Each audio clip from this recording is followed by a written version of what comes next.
Following the 2024 general elections, South Africa saw a drop in women representatives from 46 to 43%.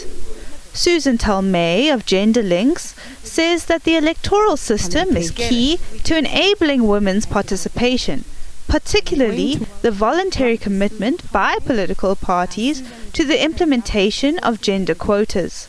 There's a mixed bag in terms of political parties.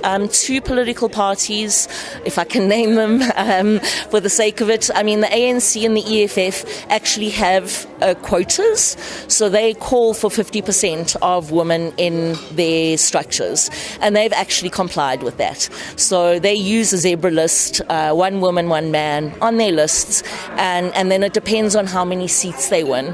The ANC has always had a quota, a voluntary party quota. But what happens with voluntary party quotas is even if the ruling party complies with their quota, if they lose seats to parties that don't have quotas, then we see a decrease in women's representation, which is what happened in this election. Tolmay has called for more women to be elected on a constituency basis in the 2026 local elections. At the local government level, we've also seen a decrease. Now, we've got upcoming elections in 2016. So what do we need to do in order to see progress and no further regression?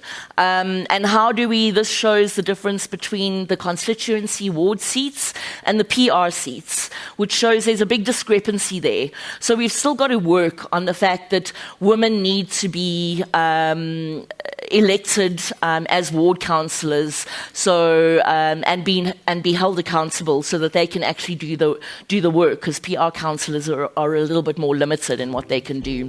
IEC Commissioner Janet Love says the security of women involved in electoral management must be improved going forward.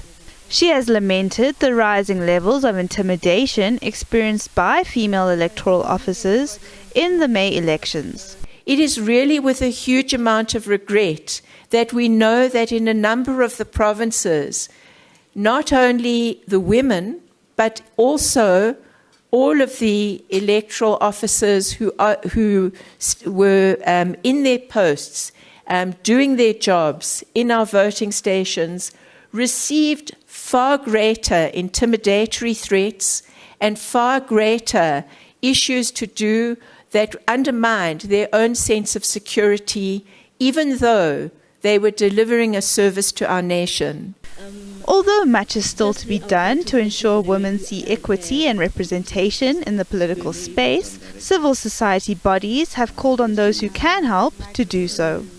Zara Groenewald, SABC News, Johannesburg.